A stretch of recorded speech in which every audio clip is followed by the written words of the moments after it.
Hello, and welcome to this eSchool News webcast. My name is Andrew Barber, and I'm a senior contributing editor here at eSchool News, and I'll be acting as the moderator for today's presentation, which is sponsored by Fuel Education.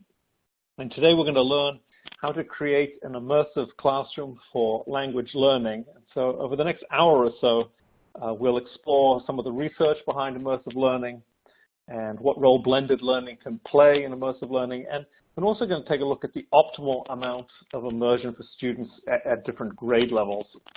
And now, before I hand things over to our speakers, I just want to talk for a couple of minutes about the console that you're looking at today and how to interact with us.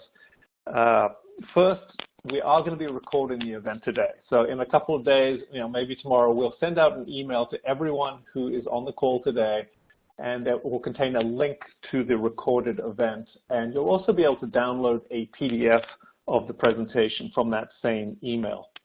And second, please ask questions. Do not feel as if you have to wait until the end. At any point during this presentation, if you have a question, just type it into the Q&A panel on your console and hit the submit button. And I think we'll probably have about 15 minutes at the end when our speakers can answer your questions. And we also have a group chat function. If you look down at the bottom of the console, there's a toolbar at the bottom. There's a blue icon there, which is the group chat icon. Use that to talk among yourselves, share experiences with immersive learning, or to contact me or the eSchool News team if you have any technical problems during the course of the presentation.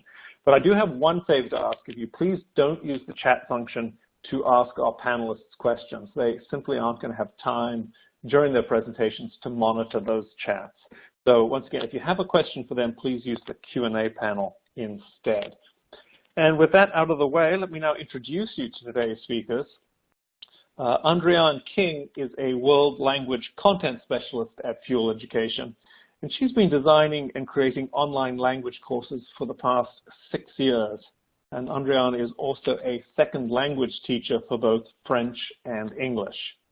And Andriane is going to lead us off today with a short presentation about the principles of immersion. And after that, she's going to lead a panel discussion with 3 language teachers who, between them, have really a truly inspiring amount of experience. Laura Hanley teaches German and is an experienced high school immersion teacher at Middlebury Interactive Summer Languages Academy. Carrie Holland is a Spanish teacher who has been teaching the language for 20 years. She holds a BA in Spanish literature from the University of Texas and an MA in Spanish from Middlebury College.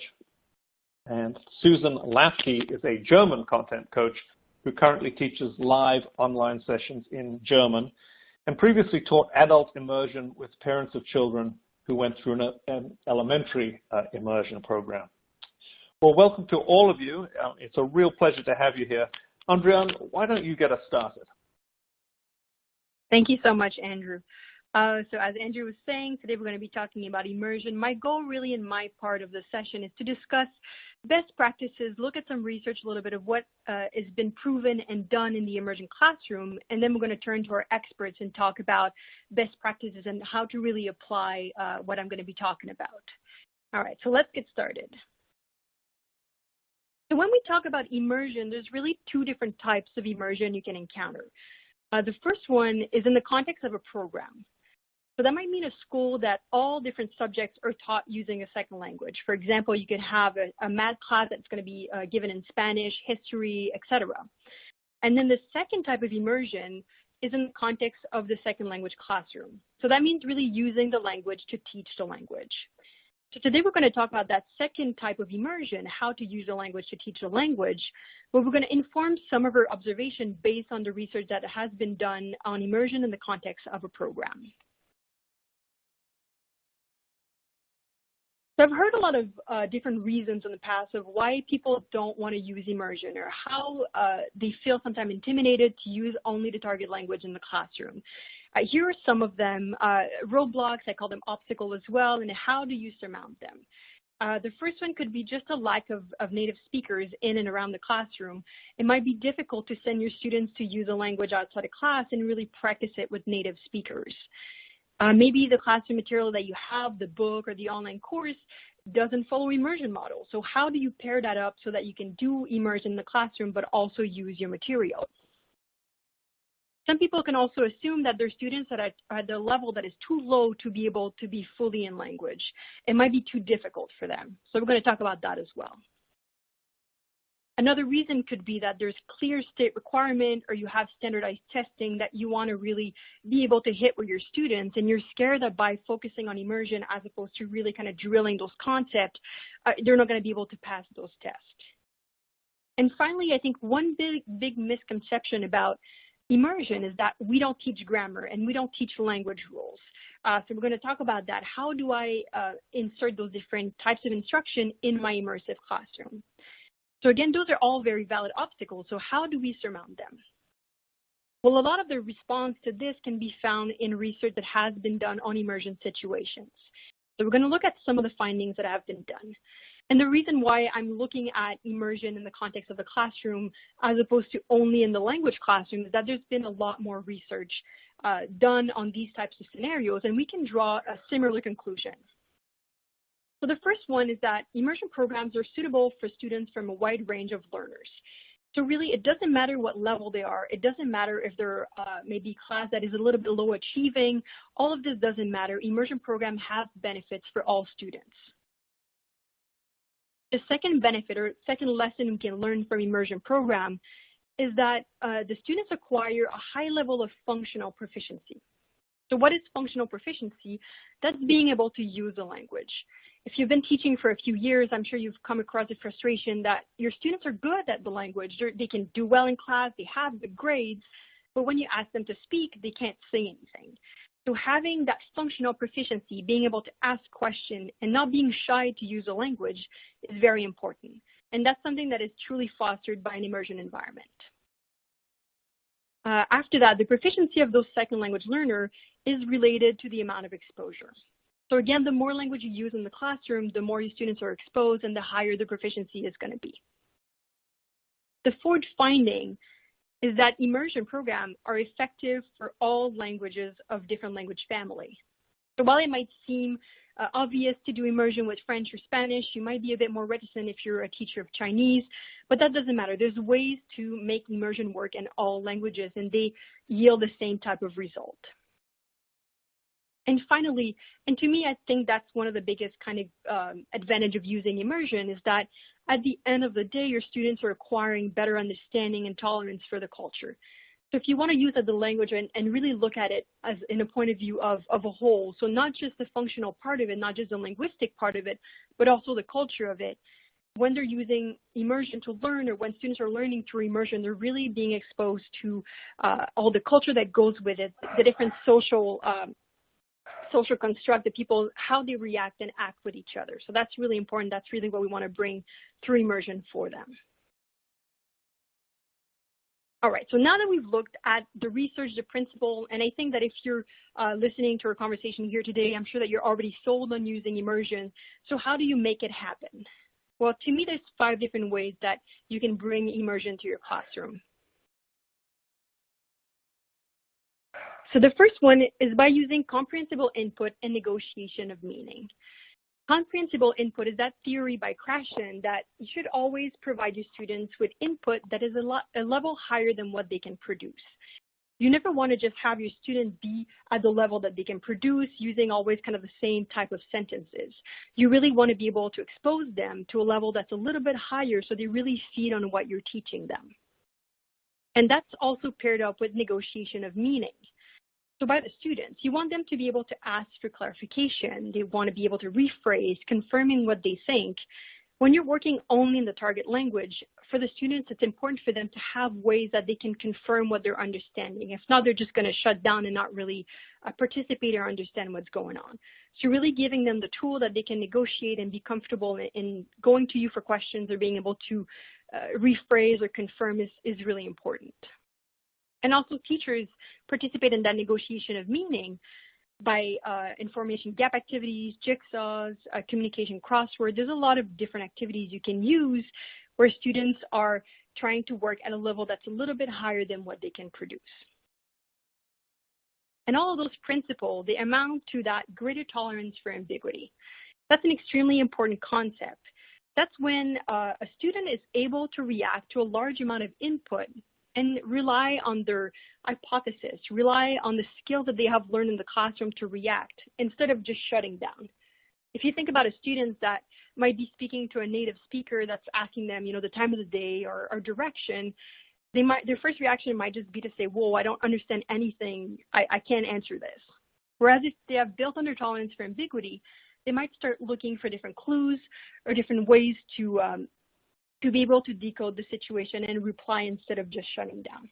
So that's extremely important, and that's really being fostered by the immersion environment.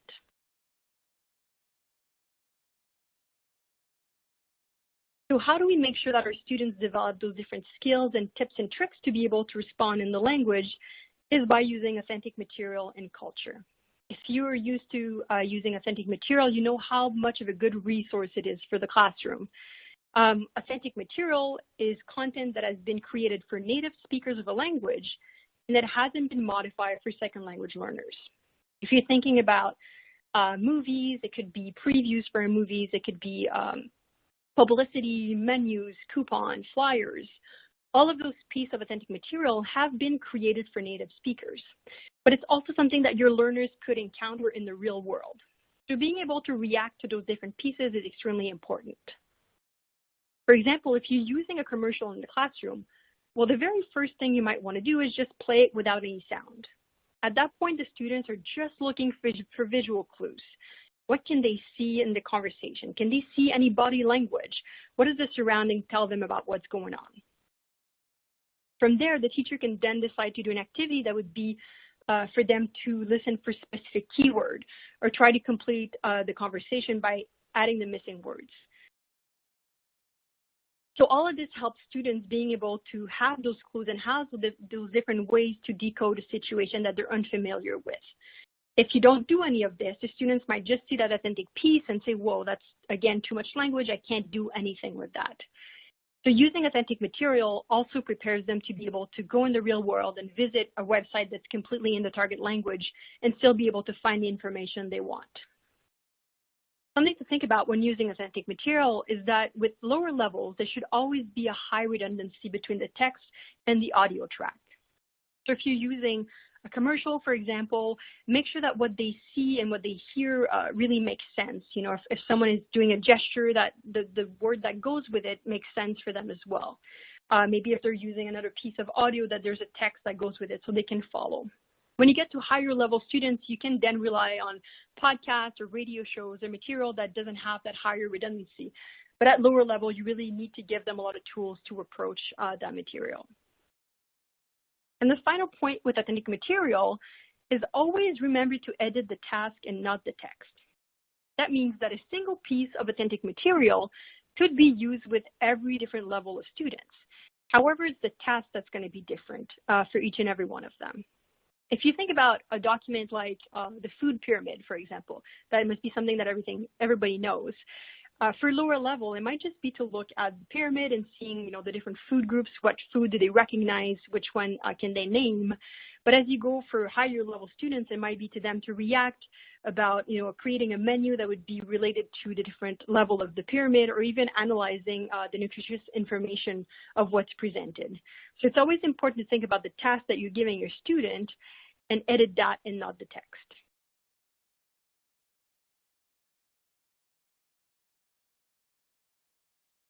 At the beginning, I talked about grammar and how to address grammar in an immersive environment, as you don't really want to just switch into English and give all the rules and then just see how the students are doing. The idea with grammar in an immersion environment is to try to go from implicit exposure to explicit reinforcement. You could start, for example, by an authentic material or a communicative activity. So they look at the concept in the context of an authentic piece. For example, if you're working on the imperative, you might be using, like rules for the beach that tell people what to do, swim at this time, walk on the beach. You might be using a piece of authentic material that has all these verbs in the imperative. So first of all, they're looking at it in teams. Afterwards, as you go down that little funnel at the top of the pyramid, students are encouraged to notice a pattern. So can they highlight all the different verbs that they see on the authentic piece? What do they notice about them? At the end of that implicit pyramid, they're making an hypothesis on the concept. So based on what they've seen so far, what can they say about the rule? What do they think the rule is for that grammatical concept? So that's your explicit exposure, is really giving the students time to analyze what they're seeing and try to come up with how the language works. However, I think it's also very important to then have that explicit reinforcement. So if you look at the graph here, when we get to D, that's when the teacher explained the rules. So at that point, the students will confirm their hypothesis. Were they right in what they noticed, or were they half right, or maybe they completely missed the boat, but that doesn't matter because now they're getting that explanation and that information. Once they have that, they're going to practice those rules in specific activities. This is when you would do, your worksheet, your drills, any kind of practice to reinforce that concept. And finally, the last part of it is reinvesting that concept in a larger context. It could be a project, it could be group work. So by doing this hourglass, you're really going from the widest amount of input all the way down to the rule, and then all the way back out to the project or reinvestment. So having that double support makes sure that the top part is going to be done in immersion. Maybe when you explain the rule, you might slip into English for a little bit, and then after that, go back and practice on language. So that's the way that you would treat grammar in those cases.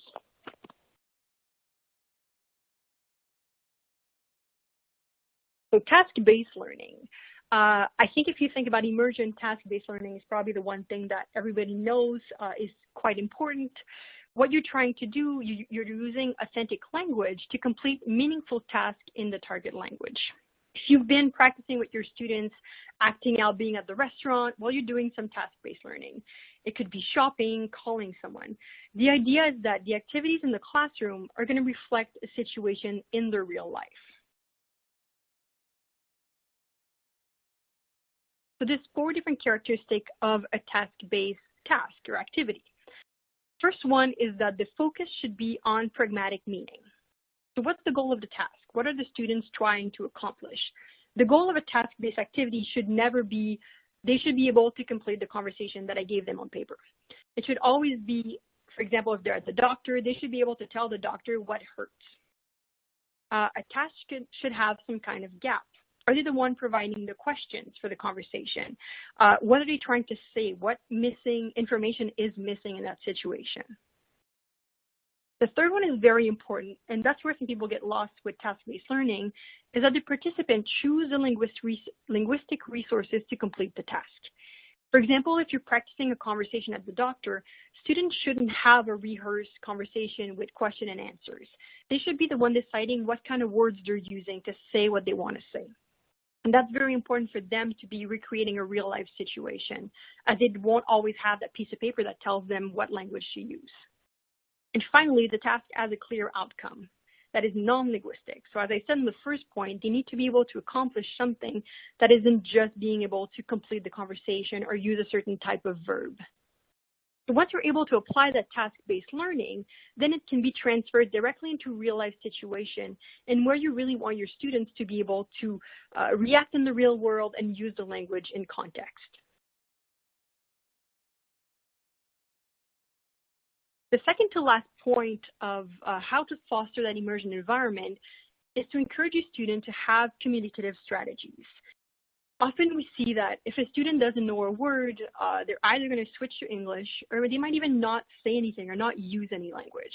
So here are a few different strategies that they can learn and that they could be using after that in the classroom. So circumlocution, they could talk around the word they know. They could say, the rest of the sentence. They could try to add different words or explain the context. But the importance is that they're still talking, even if they don't know the word, that doesn't block them. You could use approximation, the use of a similar word. If they're looking for that word turkey and they can't find it, they might just decide to say, well, it's a big chicken. 99% of the time, people are going to understand what you're trying to say. So they should have those tricks and ideas to be able to use similar words to the one that they can't find right in the moment. Word coinage. They can make up a new word. If they're in front of their teacher and they're trying to say something, they can't say it, they can do the coinage. Then the teacher is going to say, actually, you're trying to say that word, and then they have learned it. So again, trying with the language, being able to take some chances is very important. And finally, asking for help. And I think a lot of teachers already do this, but knowing the main sentences, having all of those tools ready for them to say, how do I say this in the target language? So not just always switching to English to ask the information. But most importantly, teachers must foster that environment where students are able and feel comfortable trying with the language. You never want them to be in a place where they don't want to say anything because they don't want to be wrong. And often we find that with our students. They don't want to be wrong. They don't want to say the wrong word. But having an environment where you foster the fact that they can try and they can practice, and you're not correcting everything they say. You're correcting maybe 1 out of 10 or something that's really important, but you can let a lot slip because they're just trying and you want them to keep trying. So that's really important, having that comfortable environment to try and to fail with the language. So the last piece of that immersion environment to me really is classroom management. So how do you create that atmosphere, that respect, that encouragement, that participation? And I'm sure panelists are going to be talking about that a little bit later on, but really, how do you make sure that your students are comfortable with you and with using the second language in the classroom? The second one is how you learn a language is not a secret. I often find that when students start a class, they might just be sitting in the class and then the teacher starts and they're learning through immersion or they're doing a different approach, but that approach is never explained to the students. I think that spending a little bit of time to explain the tolerance for ambiguity, the comprehensible input, so saying to them, why are you going to be sometimes using words that they don't understand, that are a bit higher than their level? What's the point of being in language all the time? Well, it's the fact that they'll be able then to react to different real-life situations and be able to be comfortable in that. So they should know how they'll feel day by day, because learning a language is really up and down. So knowing that before they even start is a great tool for them to be comfortable learning the language down the line. So having the secret of how the classroom works, I think is extremely important for them to know that. Excuse me. So set the best example. The teacher should be the one modeling the 90% or more L2Us. 90% might seem really high, so that's a number that we get from Axel. Axel is saying that it should be the ultimate kind of goal to get to that 90% or more. So when we talk to our panelists, I'm going to actually ask them about that and see what they think. So when it is English okay to use in the classroom, what's the percentage that works the best for them? And my very last point is that using too much first language is a slippery slope, but also it can be a very powerful tool. So think of English in your classroom as kind of that secret weapon that you can use with your students. You can also decide to build the time in the class so that the last 5 minutes they can come to you and ask questions in English.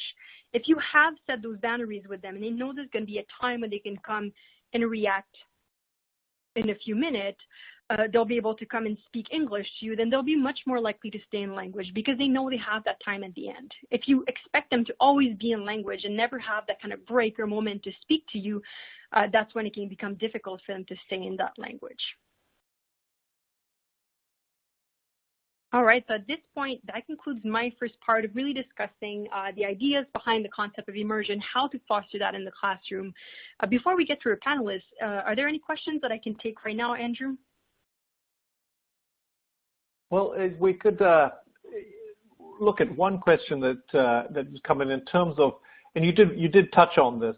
Maybe you could just expand on it a little bit more. Is you were talking about the degree of immersion that teachers should aim for.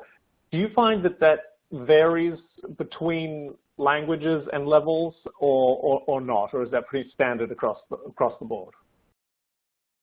So I personally do believe that it can vary from language and level. I think that if you're dealing with lower level students, you're going to be spending more time in English and less time in language. And when you get to higher level, you should have a lot less excuses to fall back to English, or at least as much as possible. I also think that it varies in languages. While the outcome is as good, as I said at the beginning, with any language, I think that if you look at languages that have a different alphabet, Arabic and Chinese, the spoken part of it could be the same, but I think that you might need to have a bit more reinforcement. But I think that's going to be also a good question for a panel. Yeah, no, I think so. I mean, you do have some teachers of different languages. So, I won't ask any further questions at this point. I'll let you get right into the panel discussion. Perfect. Thank you so much. Well, let's welcome Laura, Carrie, and Susan. Thank you so much for coming here today and being with us. So I'm going to be asking different questions, and then we can just discuss and see what you think about the different concepts I talked about today. So my very first question is, what do you believe is an appropriate ratio of first and second language in classrooms? So as Andrew was saying, I have my answers, but I would love to see what you guys think. So Carrie, why don't you start and tell us what you believe the right ratio is for the classroom? Sure. Hi, everybody. This is Carrie Holland. I would respond to that question adhering pretty closely, like you do, to the ACTFL standard that communication in the target language comprise at least 90% of instructional time, if at all possible. There are 100%ers out there who say it can be done. I'm even one of those. I believe that you can really give it your very best effort, employ lots and lots of strategies, and I think you get better and better as you work on it and commit to it. But I do think 90%, so 90% is a really wonderful goal. And as the levels increase, I tend to I'll use AP Spanish as an example. So at higher levels, I think it's honest to say it's much easier. It's much more natural. You have a special level of commitment on the part of your students, a higher level of interest. Certainly, if they're invested in the course, usually they are more so at the higher levels, but not always. Very different then from elementary and middle school, where your students are very likely, many of them are not so invested, and so you're facing greater challenges. But I think you can always strive to employ strategies that bring you up to 90%. But that said, I would also say, there's got to be some wiggle room in there. Everyone's going to need, especially at lower levels, to express very clear goals and very clear expectations. And this is best done in English with native speakers of English. Those things have got to be made clear, and students have to be made comfortable. Sometimes there's also the exception when you have a group of students that learn best with a particular method, and methods and differentiation can mitigate sometimes a difficulty where you might begin to sense frustration on their part. So this is going to be a great discussion, and I bet there are a bunch of different examples we can all cite where we have modified this goal. If we have a goal at 90% of instructional time in the target language, probably we also have to talk about special situations, special kinds of learners, and when there's a question and you're sensing frustration, special circumstances like that. How's that? Yeah, thank you. Thank you very much. Sure.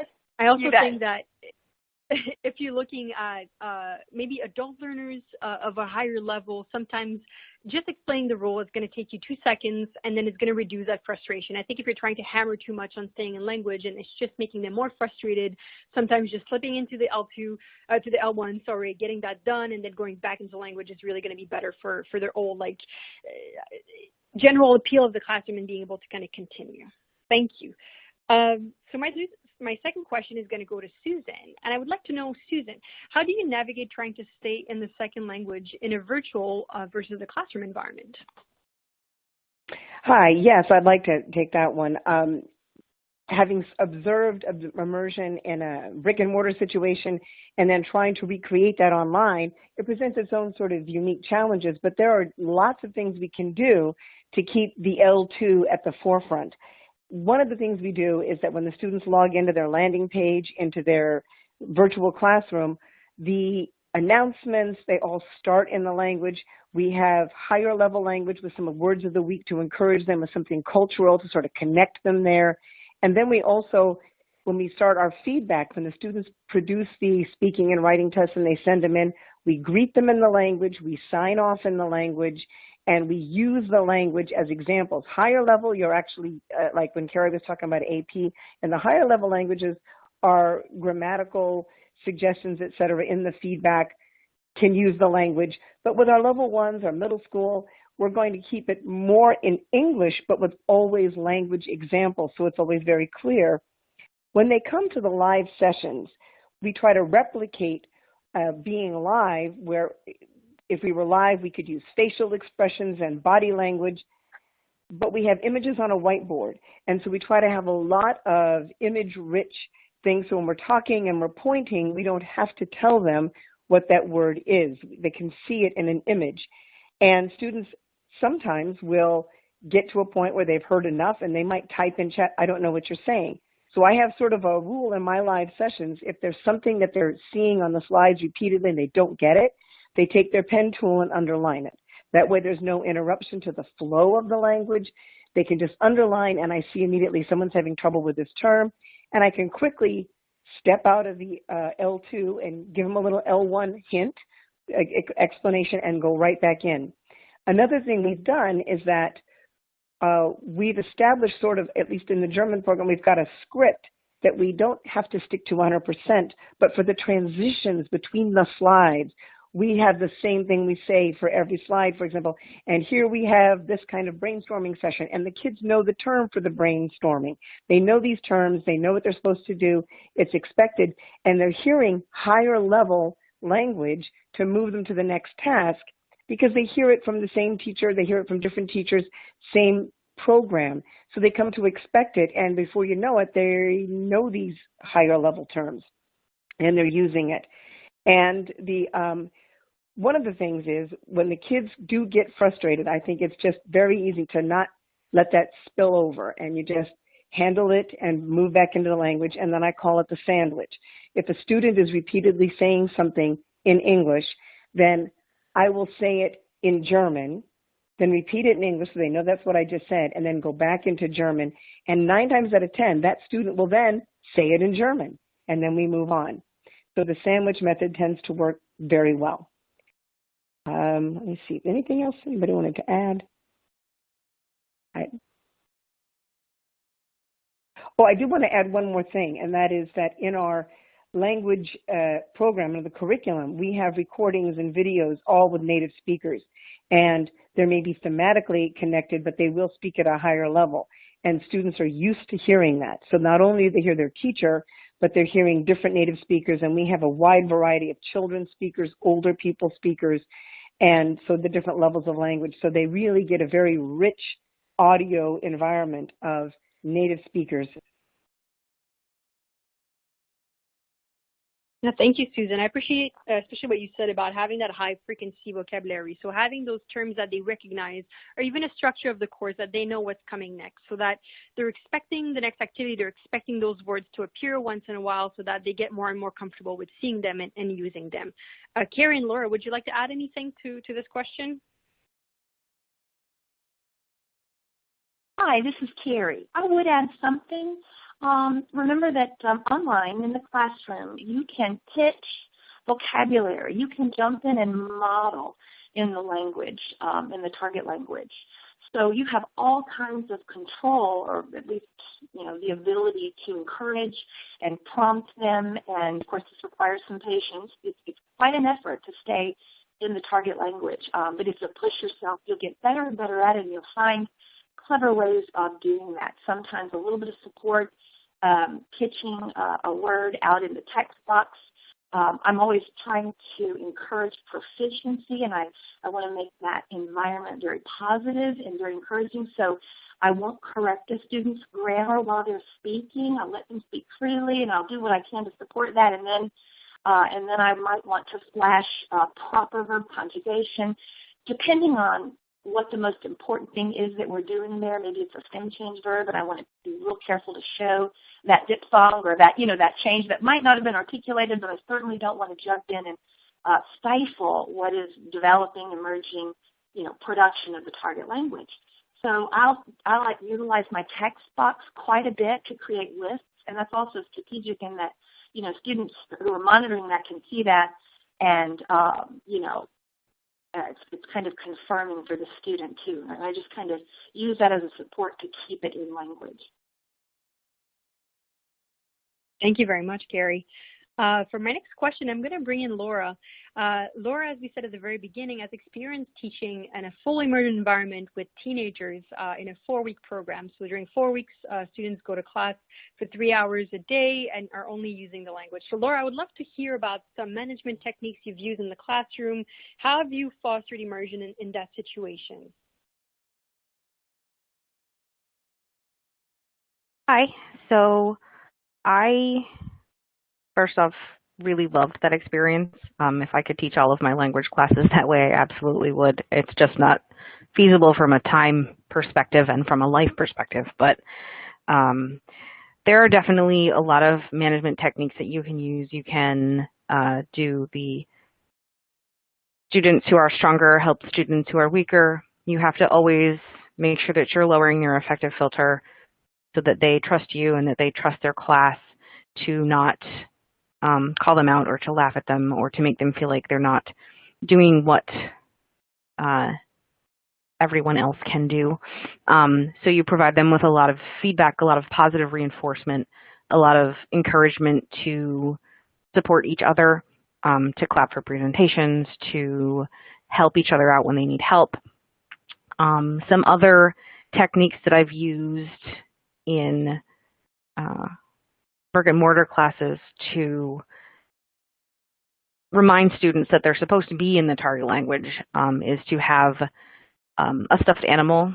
I use a duck, but I have colleagues who've used seals or foxes or whatever they're going to find, and then around, if a student speaks English, the animal will go and sit on that student's desk. And it also helps them to pay attention to each other, because if they hear someone else speaking English, they're not supposed to be speaking English, the animal will move on. And you can then have a result of that, whether it be that person has to speak at the beginning of the next class for a minute or two in the target language, you know, say something interesting about themselves, talk about their weekend. But it gives them that focus of, in case they're not focused, that they have the visual reminder of needing to stay in the target language as well. But using these things to manage them, I really find that positive reinforcement is the biggest thing that you can do, paying attention to them, giving the respect that you want to receive from them, and modeling how you want them to behave. I can walk into class and speak a whole bunch of German to my students, and they go with it because they know that I'm not in there to get them confused, and we will work together to figure out what it is that's going on and what they need. But like was said earlier, it's also important for them to know the structure and to know that they do have the chance to ask questions in English if they need to in a certain time period or a certain way. If you have that set up with them, then they're going to be more confident in themselves so that they will try the new things. And then having done the trial and error, if they still do have questions, they can follow whatever you have set up, if it's index cards with questions on them, or if it's 5 minutes at the end of class, or if it's a break in the middle, so that they can ask questions and then synthesize as they practice more. That is also a really important thing too. And I'm sure there are a lot of other ways that you can encourage students to be in the target language, but I think it really helps to give them a visual or reminder and to be very positive about it. Even if they're not quite on the money with their grammar, they're still trying. Yeah, thank you very much, Laura. I think that, as you're saying, being careful not to overcorrect is important, in having that relationship with them and that respect where they feel comfortable that they can try something, you're going to correct when it matters, but the rest of the time they're able to try and be wrong once in a while. I think that really helps. And I'm definitely going to use that duck idea. I've never heard that before, so that's great. So for my last question, I'm going to ask Susan to tell us about specific resources that she uses in the classroom to improve the immersion environment. What kind of resources are available? Has she found that something worked really well? So Susan, if you want to start, and then we can have the other panelists jump in as well. Well, like you pointed out earlier, Andrean, was the finding the authentic resources. And so teaching online, we have to be mindful of things that are copyright free, et cetera. I found a wonderful thing to pull in are things that are not copyrighted, like fairy tales, like proverbs, like sayings that are idiomatic, but they may be thematically appropriate for what we're covering. And so something that you would say that every German knows what you're saying, or something that's appropriate, it gives you a more native feel, and it gives the students sort of an empowerment to go ahead. So I like pulling in authentic resources like that. The other day I gave a lesson to a level 3 class where we were talking about home and growing up, adulting basically, rights and responsibilities. and I found a wonderful website where I pulled some questions like, what are the steps you have to take to rent an apartment, which is, of course, practical application just in life, but also in using it in German. If they ever go study in Germany, they know all the terminology for how to make the appointment, tour the apartment, sign the contract, proof of income, all those kind of terms. We went over all of that with them pretending to find their first apartment. So sort of practical application, doing that kind of a task where you can communicate and have some practical application as well. And there's a higher interest level in that. When you're talking to teenagers, they're kind of thinking that way about growing up and having to take care of this stuff. So it's sort of fun to play, I got to do this. So pulling in resources like that are very useful. Our videos, et cetera, that are embedded into the course, of course, are very useful because the students are experiencing natives handling things. So I find that looking for the copyright-free stuff and using stuff that every German knows is very useful for the students. I'm sure there are some other resources that my colleagues have found, but I found that those are very useful. And also pulling in the weekly announcements. I think that we maybe forget that we post these every week and the students see a new cultural point. And our goal in posting those is to, if you were a teenager in Germany today, what would be happening in your life? So seasonally appropriate, holiday appropriate, culturally appropriate for our pretty much our K through 12, but we sort of focus a little bit more on the 6th through 12th grade range and what they would be experiencing. So we try to bring that to life as well, and then give them a place to go explore more, give them the words of the week that apply to that.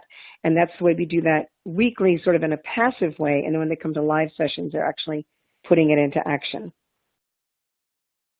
Yeah, thank you, Susan. When you use authentic videos, for example, do you use a different sequence to bring it to the students a little bit like what I was talking about? What kind of criteria do you use to pick your authentic material?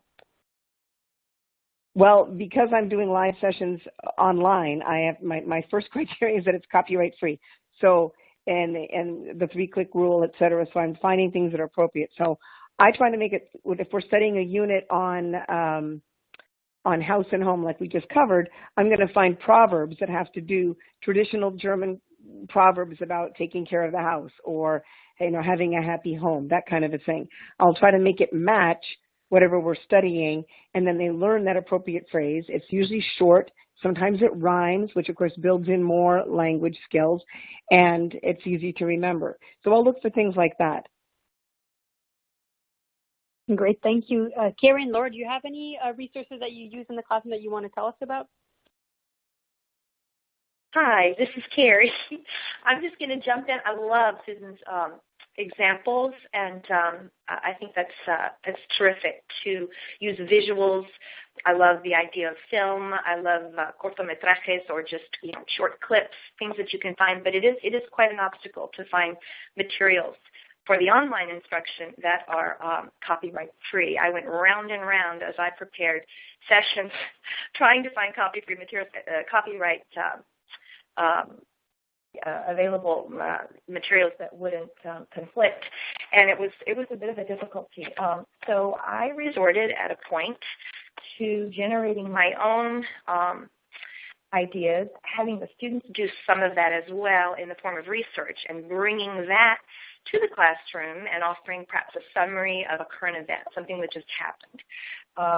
Even if it's a simple line or two, if you're looking at like the past tense, the preterite in Spanish or the passé composé in French, you can have the students access resources and then bring into the classroom a comment.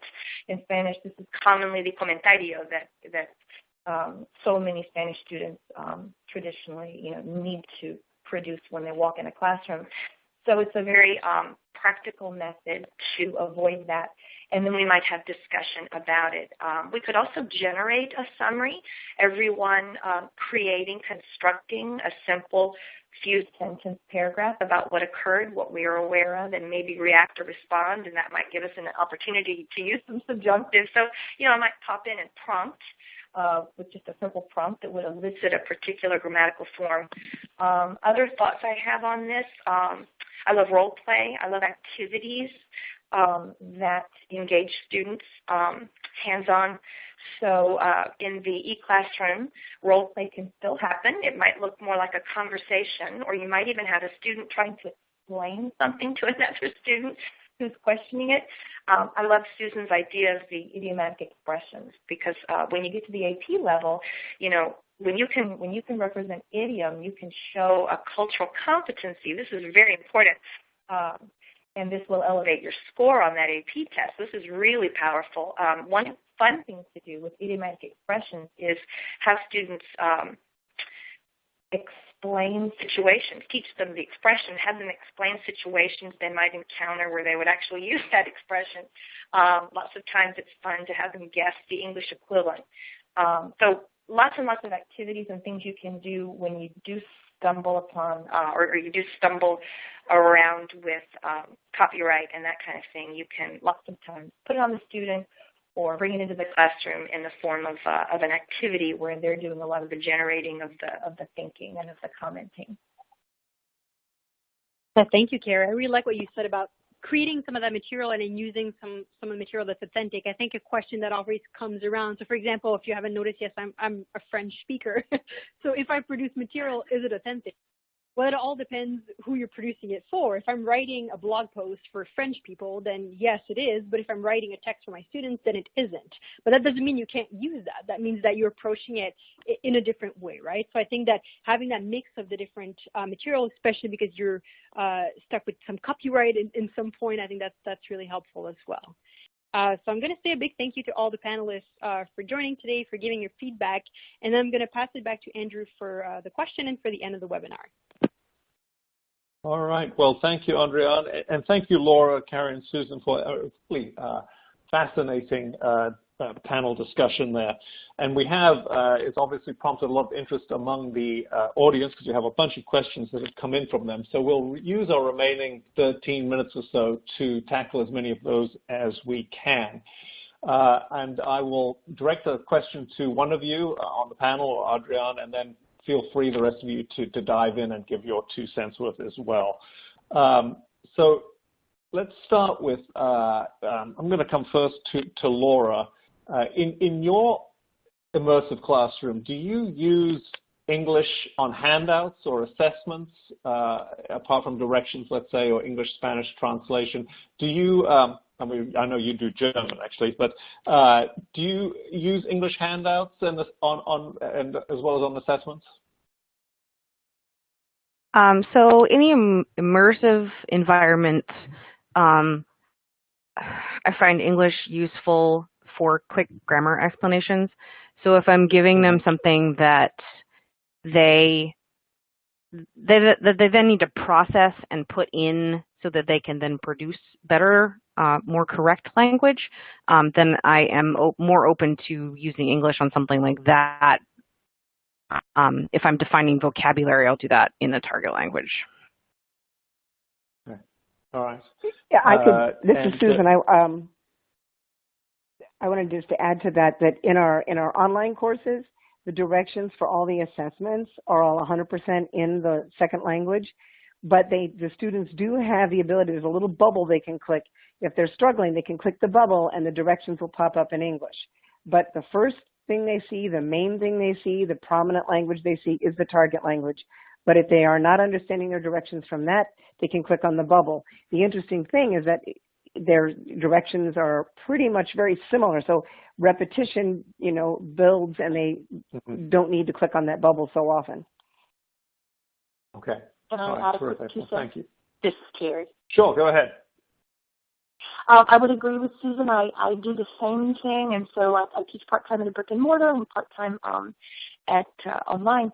So the instructions I'll always put in Spanish in the original, in the target language rather, and then I'll put in parentheses the English equivalent. And I'll encourage them first to read the Spanish, and like Susan said, this is going to be such a repetitious process that by the end of the quarter, by the end of the year, they're certainly going to be familiar with those instructions in the target language, and that's important. Okay. All right.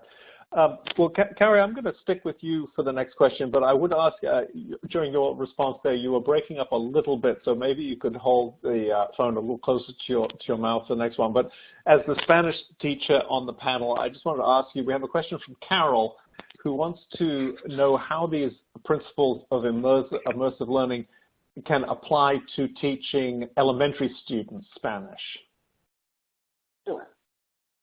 With elementary students, I've actually taught at this level too, it generally seems to be so vocabulary driven, and I've always enjoyed manipulatives in the brick and mortar classroom, physical objects. If I'm teaching the vocabulary of fruit, I would drop by the supermarket, pick up a bunch of fruit, and begin to pull these out of my bag, and we would describe them and touch them and pass them around. So in the e-classroom, that kind of thing would be visual. I would have images of the vocabulary that I'm wishing to impart. I would, if I'm producing more beyond just vocabulary words, I would go ahead and show that written structure, whatever it was that my objective was. I think I'm answering the question, but I would really heavily rely on the visuals. I would offer the word presented visually. I would articulate it. I had the students repeat it, and I would use it in a particular cultural context whenever possible. Okay. Does that answer the question? Well, no, good. Yeah, no, I do. Thank you very much. I do appreciate it. That's terrific. And for moving on to our next question, we have a question from Kathleen. And Andrian, I'm going to turn to you for this one because it refers back to early part of your presentation when you had made reference to coming up with something that had specific purpose, and I think you used going to the doctor and being able to say where it hurts and so on. And Kathleen was asking for some examples of other types of real-life tasks that you find are useful and helpful in teaching. Yeah, absolutely. I think that if you look at your daily life, there's so many different tasks you can pull in. It could be buying some food again at the restaurant. It could be at the grocery store. It could be answering the phone, asking for direction. You could be calling someone to invite them to a party.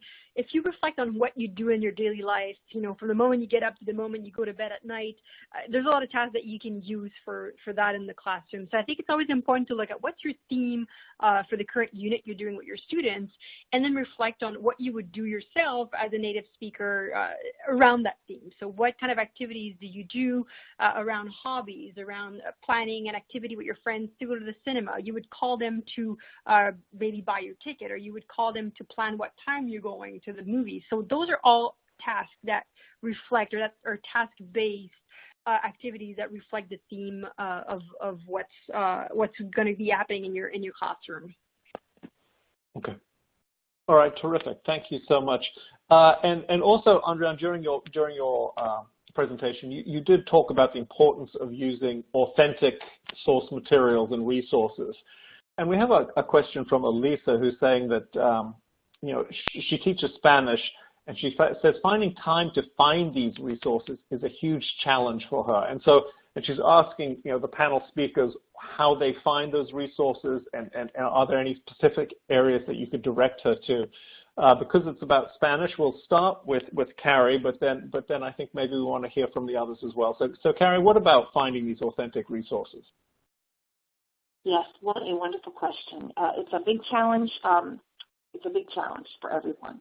So with years of practice at a particular level, whatever you're doing, whatever you're spending the most time on, hopefully you're building a nice bank of resources. Hopefully you have people you can collaborate with across institutions. Usually this is the case. Sometimes it isn't. I actually teach at a brick and mortar where I'm a solo Spanish teacher, levels 1 through 18.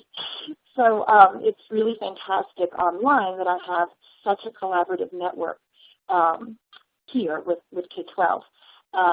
You do need to be connected professionally with other educators, and you need to be asking these questions of folks who are teaching at the level you're teaching at. I confess it's been a while since I taught at the elementary level, but I have employed and I have colleagues who work alongside of me who are pretty familiar with that world as they've, been working in it even recently.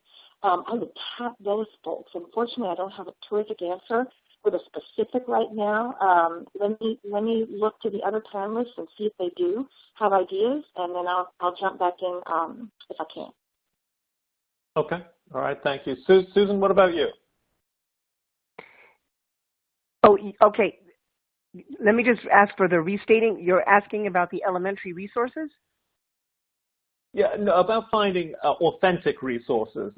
During her presentation, Andrea had talked about whether it's coupons or anything, right. finding materials right. that are in, So how's your approach to actually finding those materials?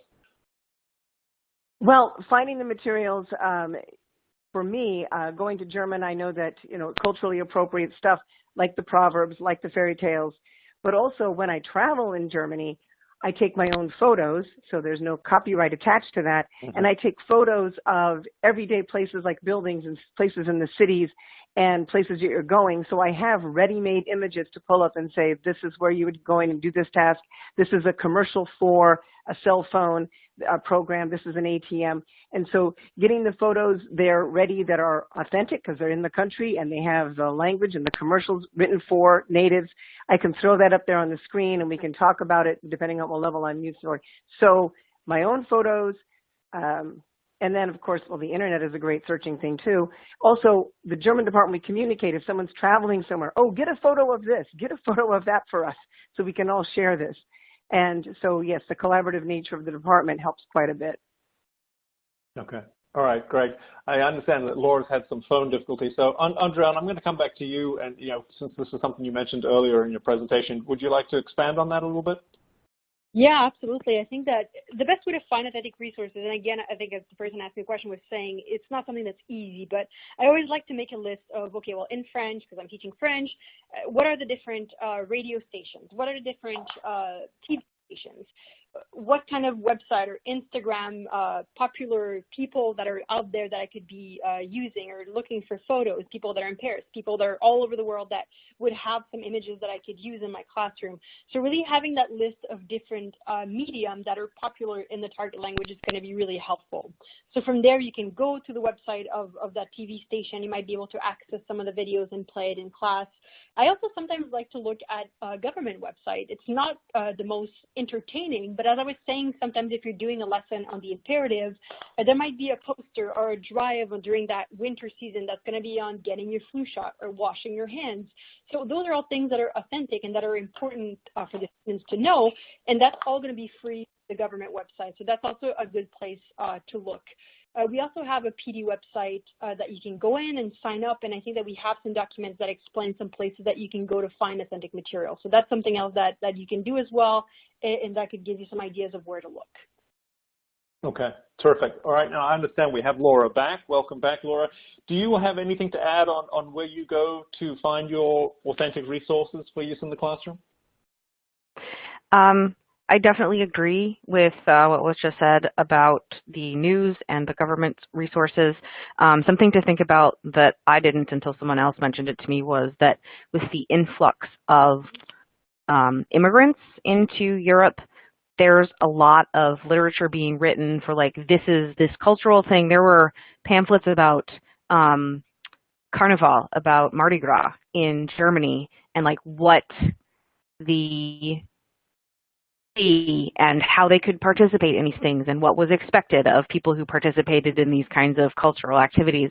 And they're written at a fairly for learners of the language because these people are learners of the language. So accessing those, I think, is really, and you can incorporate the culture part of it as well. Why are they writing these? Why do we have this to read?